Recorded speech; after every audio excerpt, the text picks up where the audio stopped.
Армысыздар, құрметті оқырман. Орталық музейдің YouTube арнасына қош келдіңіздер. Дәстүр мен дәлел подкаст арқылы біз сіздерге этнография мен тарих саласындағы тың деректерді ұсынғымыз келеді. Этнография бөлімінің маманы Оралбек Кәрім және мен журналист, баспасөз хатшысы осы музейдің Айнұр Мәулен. Білгенімізбен бөліспекпіз. Сонымен Оралбек, алғашқы сұрақты мынадан бастасақ, дәстүр дегеніміз не, салт дегеніміз не, ғұрып дегеніміз не? Өйткені осы тұсқа келгенде көп адамдар шатасып жатады, қателесіп жатады.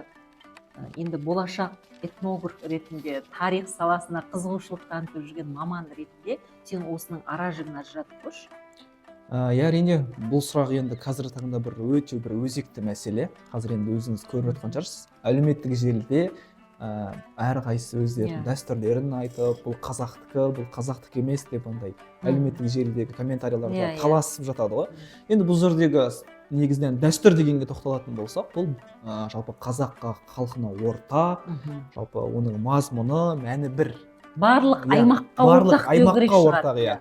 Бұл жерде Алматы облысы немесе Шымкент жаққа тиесілі дәстүр деген болмайды. Бөлінбейді. Бөлінбейді, тек қазаққа ортақ дәстүр. Мынандай мысал келтіре өтсем, беташар, яғни беташар несін, тойын бәріміз жасаймыз. Бірақ оны қалай жасаймыз? Оның қыздың бетін ашар кезде оны қалай жасалынады?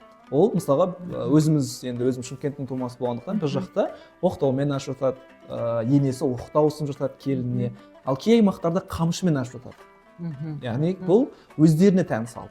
Бұл енді салт, Салт, Салт бұл әр елдің аймақтық ерекшелігіне, наным сеніміне қарай жасалынатын. Ал бірақ негізгі амал бұл жерде беташардың өтуі, жасалынуы. Ақ орамалмен келінді өз әулетіне, өз жұртына таныстыру. Бұл жердегі дәстүр осы. Ал қалғандары кей өңірде оқтау ұстап отырады, қайнылар, оқтау ұстатқызып қояды. Ал кей өңірде жаңағыдай домбырамен ашып жатады екен. Осы жақында бір әлеуметтік желіде қызық бір дәстүр ма, салт па түсінбедім. Енді бір-екі достарым жіберіп менен сұрады мұның мәнісін. Нақты қай өңір екенін дөп басып айта алмаймын, бірақ келіннің беті ашылғаннан кейін енесі қолына бір тәттіні немесе нанды алып, үзді дағаны өзінің аузына салып, келініне аузымен ұсынды. Ал келіні соны тістеп бөліп жеді екеуі. Енді бұл жерде бір белгілі бір мән жатқан шығар, бірақ бұл дәстүрге жатқызалмаймыз. Бұл сол аймақтың ғұрпы болуы мүмкін, немесе салты болуы мүмкін. Бірақ барлық қазақ дәл осылай істеп жатқан жоқ. Бірақ негізгі амал бетті ашу. Яғни бұл біздің дәстүріміз, ата салтымыз. Енді Оралбек, біз бүгін отбасы құндылықтары туралы айтамыз деп келістік, себебі қазақтың дәстүр жоралғылардың барлығы қазақтағы осы отбасы құндылықтарын насихаттау, ұрпақтан ұрпаққа жеткізу мақсатында туындаған, Әрине. Себебі отбасы институтын қалыптастыру, оның іргетасын берік етіп құру қазақ қоғамында өте үлкен маңызға ие болған. Енді біз музей екенімізді көрсетейік деп арнайы мында бұйымдарды сіздер назарларыңызға ұсынып отырмыз. Бұл әйелдер тағатын белдік, кезінде белдікті енді жан-жақты айтуға болады. Бұл денсаулыққа пайдасы үшін, немесе ғұрыптық жаңағы дүниелердің мәнге ие, әр түрлі жағдайда қолданылған қазақтың белдігі.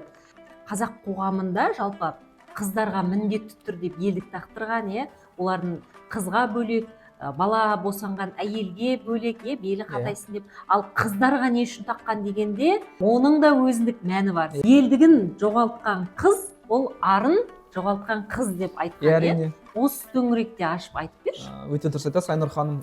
Бұл жерде қазіргі таңда енді бір ұлттық бұйымдар сәнге айналып бара жатыр. Ол әрине жастар ортасында өте қуанышты жайт. Енді қарасаңыз өте сәнді, әдемі. Біріншісі мақсаты бұл жерде қыз балаға әсемдік мақсаты, сәндік. Бізде андай бұрынғы жылдарда қынама бел деп қыздарымызға сондай бір теңеулер келтіреді ғой. Ал екінші мәні қыз баланың бой жеткендігінің мағынасы. Бұл белдік. Қыз бала, қазақ қоғамында қыз баланың ар абырой намысы, ол бүкіл елдің, рудың намысы болып табылған. Ал белдікті жоғалту қыз бала ар абыройынан, яғни былайша айтқанда пәктігінен айырылған деп санаған екен. Сол себептен де қыз балаға билікке өте қорғанса қорған болған, әрі сәндік мақсатында да болған, әрі оның тәрбиесіне де мұқият мән беріп қараған екен белдігін. Яғни белдік бойжеткендіктің мағынасы болса, бір жағы сәндігін, белін, киімдерін қапсырта жауып тұрған болса, ал екінші жағы белдікте осындай бір мән жатыр. Жылы ұстауына, және ар абыройына да тікелей мән беріп қараған екен осы белдік арқылы. Қыз баласы туралы айттық, қыздың абыройы туралы айттық. Мысалы, қазақ қызымды тұрмысқа берем деп айтпаған, қазір біз айтамыз тұрмысқа шықты деген секілді. Қазақ қоғамда не деп айтқан? Қызымды ұзаттым деп айтқан. Себебі қызымды мен саған бере салған жоқпын. Ол менің жанымнан жай ғана ұзады. Ол нені білдіреді? Мен әлі де қызымды қорғаймын. Қызымның жауапкершілігі тек сенде емес, менде де деген секілді. Құйрық бауырды мысалы не үшін асатады? Өйткені құйрық бауыр асағаннан кейін екі жақ бірдей. Ол біз ойлаймыз, құдандалы болды. Жоқ, ол қыздың қауіпсіздігіне, қыздың бақытына, қыздың өміріне екі жақ бірдей жауаптымыз дегенді білдірген. Өте дұрыс айтасыз. Бұл жерде андай мәселе ғой. Қыз баланың қазір таңда мен дегені бір қателік сияқты. Өйткені қыз бала еш уақытта мен демеген, ол қыздың ар абыройы, ол елдің, халықтың ар абыройы деп жаңа айтып өттім. Дәл сол сияқты әке үшін қыз баланың өмірдегі орны өте ерекше. Жалпы қызын әпелеп, әпештеп өсіргеннен кейін қызын өзінің жұртына, яғни қыз бала жарты жұрт деп өсірген, ол қызды қонақ деп сыйлаған, қыздың ар абыройын әр уақытта қазақ жоғары қойған. Сол себептен де қызым қазіргі таңда бір үйлендірдім, тұрмысқа бердім деп айтып жатқандар, ол меніңше қате. Бұл ұзатудың өзінің мәні бар. Қыз баласын ұзату. Артынан жүгі барады, дүниесі барады. Ол бірінші мәселе. Оқшасы дейсің ғой, мынандай үлкен қорап. Қазір таңда енді кішігірейген шығар, бұрында қазақтың артынан қыздың жасауы кеткен кезінде көш болып барған ғой. Көш болып барған ғой. Неден ауылдан артыңғы жағы шыға бергенде бас жағы әлі қайда жатқандығын қазақ көріп таң қалған, мойынталатындай болған ғой қараған кезде қыздың жасауына. Бұл негізгі сәукелесінің өзі неге тұрады дейсің ғой. Бұның негізгі мәні қыз ол сіздердің құлдарың емес, сендердің күңдерің емес. Бұның қараушысы бар, жоқтаушысы бар. Қызды себепсіз ренжітсеңдер, бұл жақта бүкіл бір дүйім ел тұр оның артында деген сияқты. Қазақта осындай бір жай ғана затпен немесе дүниесімен ешқандай артық сөзсіз түсіндіріп отқан.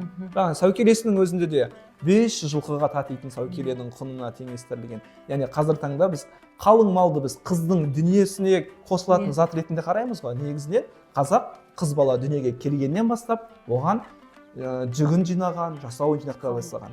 Жаймен тіккен, шеберлерге не берген, тапсырыс беріп, сөйтіп қыз баланың жүгін солай бойжеткен шағына дейін жинаған екен. Ал қазір біз не істейміз? Ой, осы қыз. Бір-екі күнде сатып ала саламыз. Оның әрқайсысы мысалы мына белдік сияқты өте үлкен мәнге, мағынаға.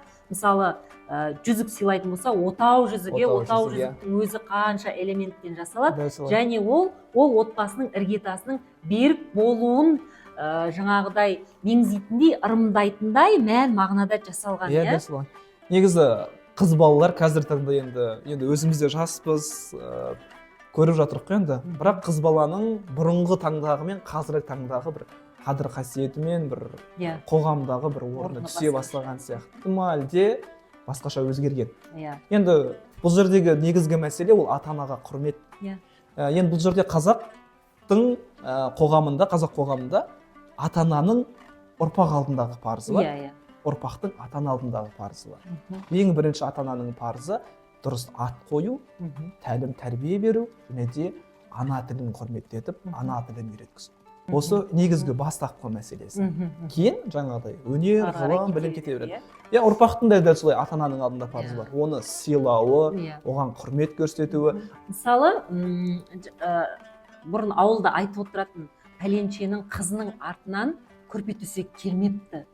Біздің қазақтың тарихында бұндай нәрсе болмаған ғой. Өйткені қазақ көрпе төсекті қалай жасаған? Құрақ көрпе, құрақ жастық, оның бәрі мынау ұл мен қыздың басы құралсын, ол берік болсын, жаңағы бір-бірімен байланысы мықты болсын, ал оны алып келмеу деген нәрсе сол дүниеге бейжай қарау секілді көрінеді. Ал біз ойлаймыз жаңағы малын бәрін түгендеп алмақшы ғой деген сияқты. Қазір соңғы кездері адамдардың бір пейілі, ниеті басқаша бола бастады да, бұл нәрсеге бір дүние ретінде қарай бастадық. Ал қазақта ол не болған? Ол мән болған, ол мағына болған, ол кәдімгідей қызға деген биік құрметтің, қыз баланың статусының, мәртебесінің бір көрсеткіші болған, ал қазір мақтан үшін ғой, бәрі мақтан үшін, немесе жаңағы бір-біріне міндетсініп, мен саған анандай апардым, сен мынандай алып кел деген сияқты.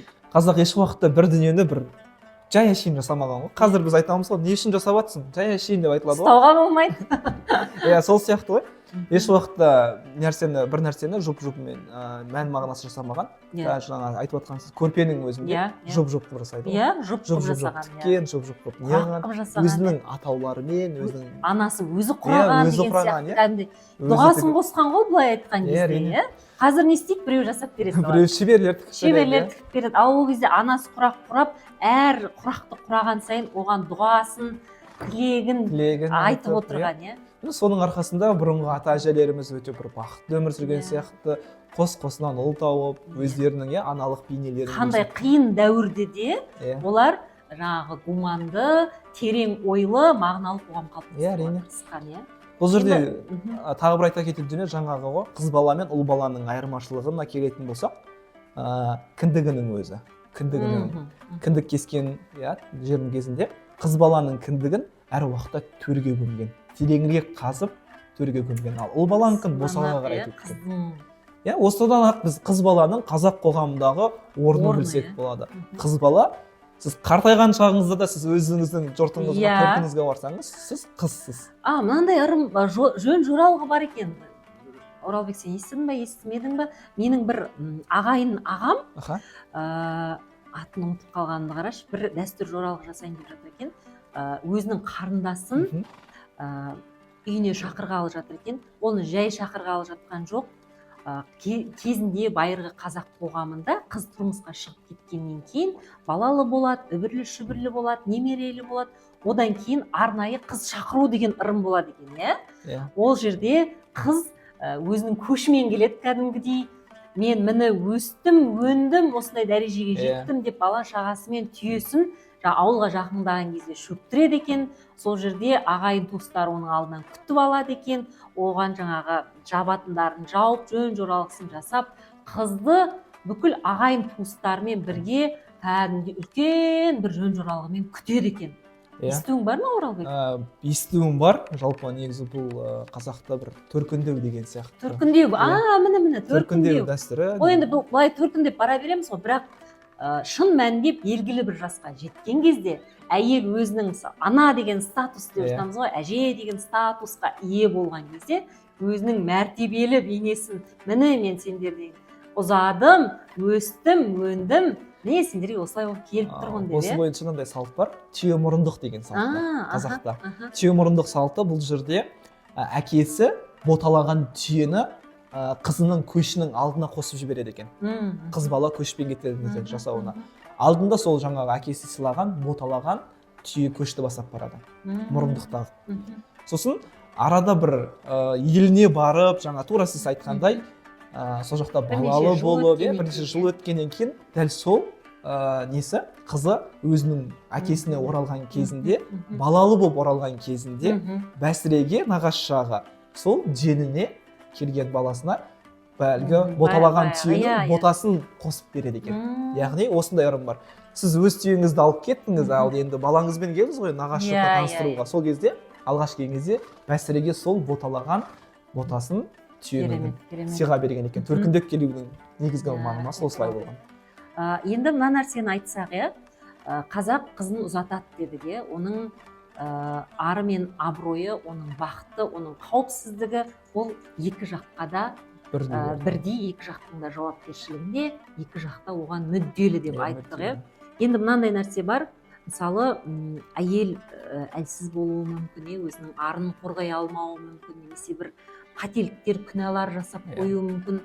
Сол кезде де ол жаққа екеуі бірге араласқан деп естимін. Өйткені мысалы әйел бақытсыз болса, онда әкесі келіп сен неге менің қызымды қорғамадың, оның бауырынан да сұрай алады екен, оның жолдасынан да жарынан да сұрай алады екен. Иә, кезінде біз құйрық бауыр асасып едік қой, біз кезінде осылай жасап едік қой, сен неге қызымды ұрдың, соқтың деген секілді. Иә, қызды алып кетуге де болады, немесе басқа да бір шешімдер қабылдауға болады.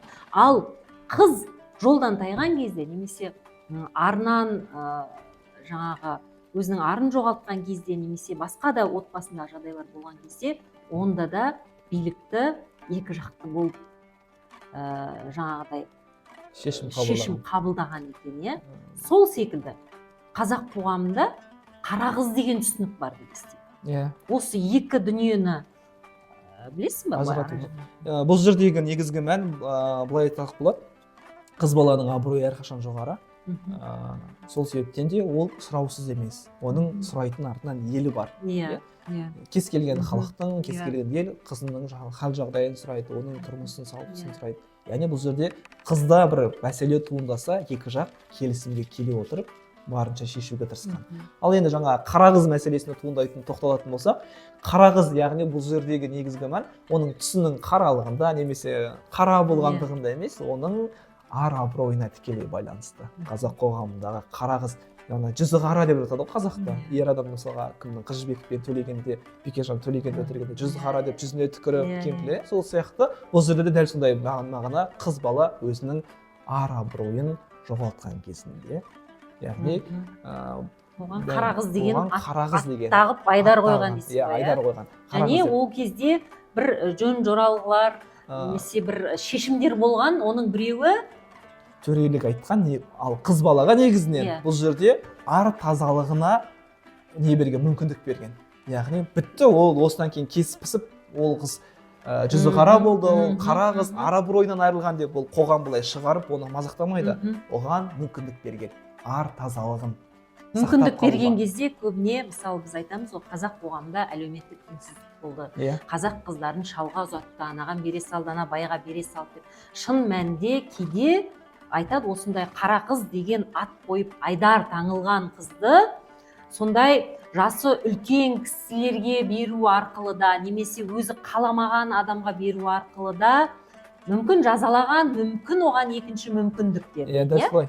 Жаңа айтқанымда ғой, өзінің арын тазалығын дәлелдей алса, қыз бала, ол кезде ол өз жолымен, өз жоралғысымен тұрмыс құрған. Ал жаңағыдай қара қыз деген атақ таңбасы тағылған кезінде, енді көп жағдайда жаңағыдай айтады ғой, 80-ге, 70-ге келген шалдарға беріп жатады деген сияқты. Сол кезде енді кей жағдайларда дәл осындай қара қыздарды осындай өзінің жасы үлкен кісілерге беріп жіберген екен. Яғни жасауын, жөн жоралғысын жасап, осылай қыз баланы ұзатып жіберген екен. Яғни оны өз жұртына көбірек сақтап қалмас үшін. Енді Оралбек, біз біраз дүниені айттық, жұрттар ойлауы мүмкін, мынау біреуі журналист, біреуі енді қалыптасып келе жатқан этнограф, бұлардың бәрін қайдан айтып отыр деп. Құрметті оқырман, біз түрлі деректерден оқыған, тоқыған және қоғамдардан мысал ретінде алынған дүниелерді айтып отырмыз. Оралбек, біз этнограф емеспіз, біз ғалым емеспіз, бірақ біз қоғамдық пікір тудырушымыз, және біздің айтып отырған дүниелеріміз әртүрлі энциклопедиялардан, осы этнография саласын зерттеп жүрген ғалымдардан, немесе мәдениет танушылардан, өзіміздің оқыған тоққанымыздан, білгенімізден алынған дүниелерді айтып отырмыз. Енді алғашқы подкастымызды осы жерден қорытындылайық, Оралбек. Алдағы уақытта да, құрметті оқырман, дәстүрмен дәлел подкасты жалғасады. Пікір қалдырыңыздар, бізбен бірге қоғамдық мәселелерді, немесе қазақтың тарихы мен этнографиясын бірге талқылаңыз, пікірге қосылыңыз, күтеміз.